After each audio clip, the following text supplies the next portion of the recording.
Sa Negros Occidental, truck nga nawadaan sang preno nagdiretso sa balay sa Don Salvador Benedicto.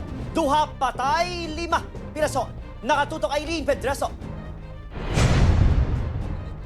Halos wasak ang bilog nga balay nga ini sa idalom sang Pilas sa barangay Pandanong Don Salvador Benedicto. Makita nga ginakarga pa sa ambulansya ang pila ka mga persona kag mga nagahigda nga mga pilason sa gwa sang balay. Ini ang sitwasyon sang nahulog sa Pilas ang truck nga may karga nga balas nga ginamaneho ni alias Francis 58 anyos kag nagbunggo sa balay sang pamilya Verino.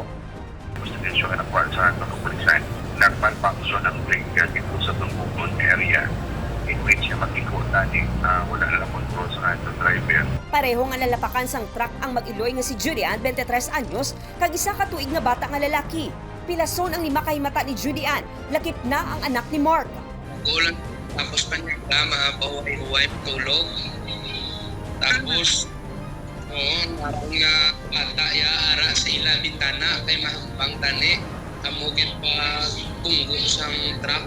Base sa pila ka mga nakakita, sa bintana sang kwarto nagdiretso ang truck kag natabuan nga didto nagapungko ang mag-iloy. Ito man kasi na ako niya nablos na nadula din siya. Kag nung sa bata, so hindi ko man makaya. Ginahulat pa sang kapulisan ang desisyon sa himata sa mga biktima kung mapasaka sang reklamo batok sa driver. Ginbawian sang kabuhi ang 33 anyos nga si alias John, samtang pilason ang amay sini nga si alias Fredo, 66 anyos. Ini matapos nakabunggo ang ila sa lakyan sa nasugata nga truck sa barangay Biniquil, Kabangkalan City. Bangod sa impact, nakaagom sang patay nga pila sa dugahan si alias John.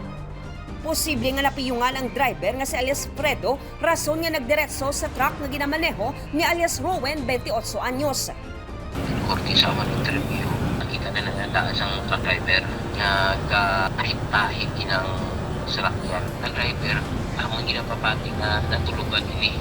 Aileen Pedreso, 1 Western Visayas.